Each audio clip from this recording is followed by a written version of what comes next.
குறிப்பிட்ட இந்த கிறிஸ்துவ மக்கள் என்ன சொல்லுவாங்கன்னா, இந்த பொண்ணு வெளியெல்லாம் எங்களுக்கு வேணாம், அதுக்கு பதிலா என்ன கொடுத்துருங்க, பணம் கொடுத்துருங்கன்னு. பொண்ணு அவங்கள பொறுத்த மட்டும் பொண்ணு வெளியை வெறுப்பதுதான் உலகத்தை வெறுப்பது. சரி, பொண்ணு வெளியும் வேண்டான்னு சொல்றாங்க, அதற்கு பதிலாக என்ன வாங்கிக்கிறாங்க? பணம். இன்னைக்கு ஒரு பவுன் எவ்வளவுக்கு விற்கிதுன்னா 50,000 விற்கிது, 55,000. ஒருவேளை அது 10 பவுன் அவங்க போடுறாங்கன்னு வச்சுக்கோங்க, அது பணமா கொடுத்தோம்னா எவ்வளவு வரும் உங்களுக்கு? 50,000னா அவங்களுக்கு எவ்வளவு வருதுங்க?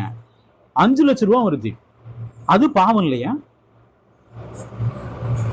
பொன்னை அணிந்து கொண்டால் அது பாவம், ஆனால் பணத்தை வாங்கினா என்ன இல்லைங்க, அது பாவம் இல்லைன்றான். 1 தீமோத்தேயு புஸ்தகம் 6ஆம் அதிகாரம் 10ஆம் வசனத்தை பாருங்க. பண ஆசை எல்லா தீமைக்கும் வேறாய் இருக்கிறது.